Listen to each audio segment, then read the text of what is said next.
Muy buenos días, ¿cómo estás? Katy Fernández te saluda. Qué lindo saber que estamos juntos, que me estás acompañando para abrir en este nuevo día juntos la palabra de nuestro Dios Creador. Trae tu Biblia y oremos antes de abrirla. Padre nuestro que estás en los cielos, gracias por este nuevo día que nos das, porque saber que estás a nuestro lado siempre nos hace vivir muy seguros. Nuestro corazón danza de alegría por ti. Tu gracia infinita nos alienta cada día. Te amamos, Padre, y deseamos que hoy nos hables nuevamente, que tu Espíritu Santo nos guíe al abrir tu palabra. Queremos escucharte, no queremos escuchar palabras humanas. Bendícenos, Señor, en el nombre de Jesús. Gracias, Padre. Amén. La lección de escuela sabática para esta nueva semana lleva por título La prueba más convincente. El versículo para memorizar está en Juan capítulo 11, versículos 51 y 52. Esto no lo dijo por sí mismo, sino como era el sumo sacerdote, aquel año, profetizó que Jesús había de morir por la nación, y no solamente por la nación, sino también para congregar a uno de los hijos de Dios que estaban dispersos. La semana pasada estudiamos de qué modo la unidad se hace evidente a través de un mensaje común, centrado en Jesús como Salvador y en las verdades de las Escrituras que se acentuarán en el tiempo del fin. Somos lo que somos por el mensaje que Dios nos ha dado y el llamado que tenemos para difundirlo al mundo. Esta semana nos enfocaremos en la unidad de la Iglesia, en su expresión en la vida diaria de los cristianos y en su misión. De acuerdo con Jesús, la Iglesia no solo proclama el mensaje de salvación y reconciliación de Dios, sino también la unidad de la Iglesia en una expresión primordial de esa reconciliación. En un mundo rodeado de pecado, la Iglesia se erige como un testimonio visible de la obra salvadora de Cristo. Sin la unidad y la solidaridad de la Iglesia, el poder salvador de la cruz difícilmente se manifestaría en este mundo. La unidad con Cristo establece un vínculo de unidad mutua. Esta unidad es la prueba más convincente ante el mundo de la majestad y la virtud de Cristo y de su poder para eliminar los pecados. Esto está sacado del Comentario Bíblico Adventista, tomo 5, página 1122. La lección para el día domingo 25 de noviembre lleva por título Bajo la cruz de Jesús. Al igual que muchas otras bendiciones espirituales que Dios le da a su pueblo, la unidad de la Iglesia también es un regalo de Dios. La unidad no es una creación humana ni el resultado de nuestros esfuerzos, buenas obras e intenciones. Fundamentalmente, Jesucristo crea esa unidad a través de su muerte y su resurrección. Al apropiarnos por fe de su muerte y de su resurrección a través del bautismo y el perdón de nuestros pecados, al unirnos en comunión fraternal y al difundir el mensaje de los tres ángeles al mundo, tenemos comunión con Él en unidad unos con otros. Te invito a que me acompañes en la lectura de Juan capítulo 11 versículos 51 y 52. ¿Qué acontecimientos de la vida de Jesús es el fundamento de la unidad entre nosotros como adventistas del séptimo día? Juan capítulo 11 versículo 51 y 52. Esto no lo hizo por sí mismo, sino que como era el sumo sacerdote aquel año, profetizó que Jesús había de morir por la nación, y no solamente por la nación, sino también para congregar a uno de los hijos de Dios que estaban dispersos. Y ahora vayamos al libro de Efesios capítulo 1, versículo del 7 al 10. En quien tenemos redención por su sangre, el perdón de los pecados según las riquezas de su gracia que hizo sobreabundar para con nosotros en toda sabiduría e inteligencia, dándonos a conocer el ministerio de su voluntad según su beneplácito, el cual se había propuesto en sí mismo de reunir todas las cosas en Cristo en la dispersión del cumplimiento de los tiempos, así las que están en los cielos como las que están en la tierra. Esto no lo dijo Caifás por sí mismo, sino que como era el sumo sacerdote aquel año, profetizó que Jesús había de morir por la nación, y no solamente por la nación, sino también para congregar en uno de los hijos de Dios que estaban dispersos. Qué extraño que Dios haya utilizado a Caifás para explicar el significado de la muerte de Jesús, a pesar de que no sabía lo que estaba haciendo al condenar a Jesús a la muerte. El sacerdote tampoco tenía idea de cuán profunda era su declaración. Caifás pensó que solo estaba haciendo una declaración política. Sin embargo, Juan usó sus palabras para revelar una verdad fundamental acerca de lo que significaba la muerte sustitutiva de Jesús para todos los fieles de Dios, que un día serían congregados en uno.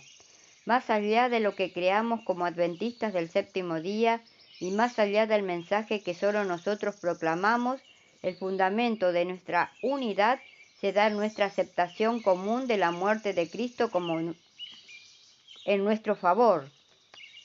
Y además también experimentamos esta unidad en Cristo a través del bautismo. Todos sois hijos de Dios por la fe en Cristo Jesús, porque todos los que habéis sido bautizados en Cristo, de Cristo estáis revestidos. Gálatas 3:26.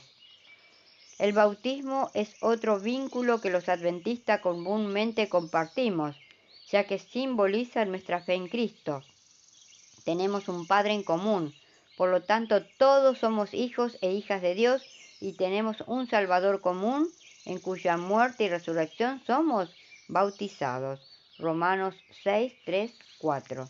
Independientemente de las diferencias culturales, sociales, étnicas y políticas que entre nosotros como adventistas del séptimo día hay, ¿por qué nuestra fe común en Jesús trasciende todas estas divisiones? Y ahora pasamos a la meditación de hoy, que lleva por título Imposible que Dios te olvide. Pero Sión dijo, me dejó Jehová, y el Señor se olvidó de mí. Isaías 49:14. Puedes estar completamente convencido en lo más íntimo de que el Señor estará siempre a tu lado, tanto en la prosperidad como en la adversidad. En realidad no existe momento ni circunstancia en que no disfrutemos de su dulce compañía. El Señor nos dice a cada uno de nosotros, tus parientes pueden olvidarte, tus amigos abandonarte, pero yo no me olvidaré jamás de ti. Aún podrías negarme en un momento de debilidad, pero yo no te dejaré, no te negaré, no me olvidaré ni me separaré jamás de ti. Cuando Pedro negó conocer a Cristo Jesús, no le pagó con la misma moneda. El Señor no negó conocerlo. Es posible que fallemos o dudemos, pero no debemos centrarnos en esos fracasos. En vez de ello, nuestro Señor quiere que centremos nuestra atención en Él. Afortunadamente, nuestro amoroso Padre Celestial no actúa igual que nosotros. Recuerdo a un amigo a quien todos admiraban por su consagrada vida y por su consagrada obediencia. Oraba y estudiaba la palabra de Dios. Su vida de devoción era una inspiración para nosotros. Durante más de 40 años de servicio fiel al Señor, inspiró a centenares de personas que conocieron su poderoso testimonio. Al final de su carrera en la vida cristiana, se comentó que había fallado. ¿Saben cuál fue la actitud de los que lo conocían? Olvidaron su hermoso pasado y lo evaluaron por ese único error cometido.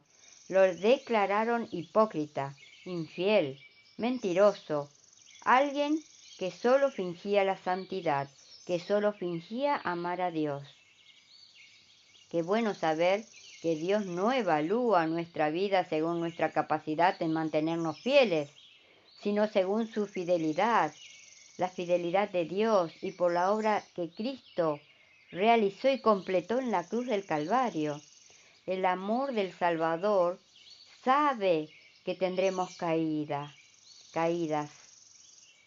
pero a pesar de ello, siempre seguiremos siendo los beneficiarios de su gracia infinita y de su amor eterno. Somos salvos solo por lo que Cristo hizo en la cruz y en su resurrección, no por nada que nosotros podamos hacer. Después de la resurrección, una de las primeras cosas que Jesús hizo es ir donde estaba Pedro y tranquilizarlo con su amor eterno. El plan de salvación de Dios para la vida de Pedro no había cambiado. Jesús lo alentó para que no se rindiera. Una persona que vive por fe reconocerá el hecho de que Dios nunca se da por vencido con ella. Siempre está a nuestro lado para ayudarnos a llegar a la vida eterna. Que en este nuevo día que tenemos por delante, tú y yo podamos confiar plenamente nuestra vida a nuestro Dios vivo, a nuestro Dios creador, a nuestro Dios todopoderoso, y podamos entender que en nuestras debilidades está la fuerza de que en ese momento podamos entregar todo a nuestro Dios vivo para que Él pueda llenarnos de su Espíritu Santo y con sus fuerzas podamos vencer cualquier obstáculo que la vida o el enemigo ponga por delante. Podamos entender que en nuestras debilidades está el deseo de nuestro Dios vivo de llenarnos de su poder. Incluso cuando sintamos que le hemos fallado, corramos a Él. Él, nuestro Dios vivo, nuestro Dios creador, está presto para recibirnos y ayudarnos a vencer cualquier situación y a demostrarnos todo su amor. Y recordemos hoy también, si nuestras palabras no ayudan, no confortan, no hacen bien o no alegran, que nuestro Dios vivo nos llene de su Espíritu Santo para vencer, para no pronunciarlas. Que tengas un muy bendecido día lleno de la paz de Dios.